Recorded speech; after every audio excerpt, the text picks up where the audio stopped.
सप्तशृंगी गडावर अलोट गर्दी झाली आणि त्यामुळे चेंगराचेंगरी सदृश्य परिस्थिती निर्माण झाली। गडाच्या पहिल्या पायरीजवळ पायथ्याशी भाविकांमध्ये धक्काबुक्की सुद्धा झाली। मंदिराच्या पायथ्याशी दोन्ही बाजूला गटारीचं काम सुरू असल्यामुळे वर मंदिरात जाणाऱ्या रस्त्याची रुंदी कमी झाल्याने परिस्थिती उद्भवली असल्याची प्राथमिक माहिती आहे। हे दृश्य आपण पाहतोय नाशिकच्या सप्तशृंगी गडावर जाणारा हा रस्ता। पहिल्या पायरीजवळ नागरिकांची प्रचंड झालेली गर्दी, त्यामुळे काहीशी चेंगराचेंगरीची निर्माण झालेली परिस्थिती। या गर्दीमध्ये आपण पाहू शकतो महिला आहेत, तरुण आहेत, लहान मुलं आहेत, अगदी वृद्ध सुद्धा।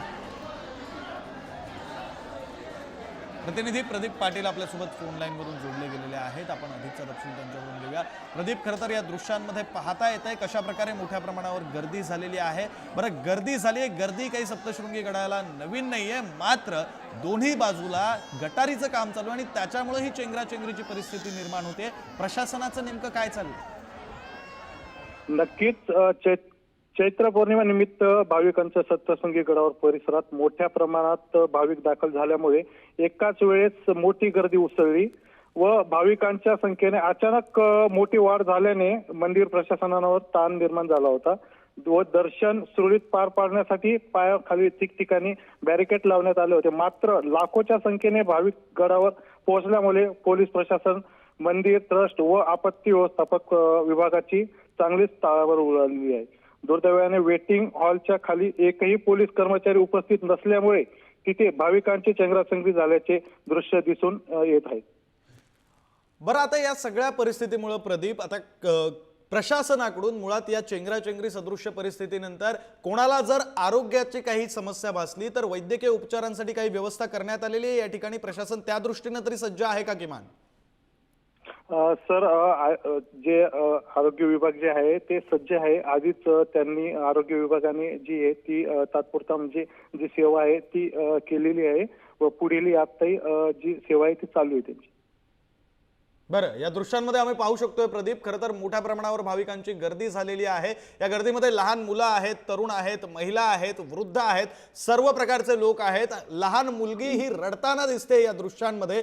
बॅरिकेड्स लावलेले आहेत। बरं, जी माहिती मिळते त्या माहितीनुसार असं आहे की रस्त्याच्या दोन्ही बाजूला गटारीचं काम सुरू आहे आणि त्याच्यामुळे जागा निमुळती झाली आहे, म्हणून भाविकांना जाण्यासाठी गर्दी निर्माण होते। भाविकांना जाण्याची जागा ही कमी झालेली आहे। त्या संदर्भातला काय तपशील आहे? 100% जी गटार आहे त्याचमुळे थोडा प्रॉब्लेम आलेला आहे तिथं भाविकांना, कारण आजूबाजूला गटारीमुळे भाविकांमुळे चेंगराचेंगरी झाल्याचं असं समजले जाते। बरं प्रदीप, आत्ताच्या घडीला जर पाहायचं झालं तर राज्यभरातलं तापमान सुद्धा वाढलेलं आहे। वाढलेल्या तापमानामध्ये अशी गर्दी, चेंगराचेंगरी सदृश्य परिस्थिती, याच्यामुळे सुद्धा भाविकांना जास्त त्रास होऊ शकतोय?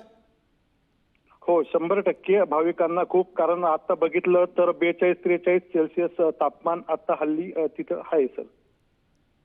बरं, गडावर येणाऱ्या भाविकांसाठी पाण्याची सोय किंवा सावलीची सोय अशी काही सोय मंदिर प्रशासनाच्या वतीने करण्यात आली किंवा जिल्हा प्रशासनाच्या वतीने करण्यात आली आहे का?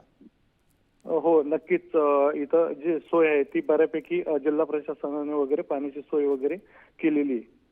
बरं, धन्यवाद प्रदीप दिलेल्या या सगळ्या सविस्तर तपशिलांसाठी। तरी दृश्य आपण पाहतोय नाशिकच्या सप्तशृंगी गडावर भाविकांची अलोट गर्दी झाली आहे। अक्षरशः चेंगराचेंगरी सदृश्य परिस्थिती ही निर्माण झालेली आहे।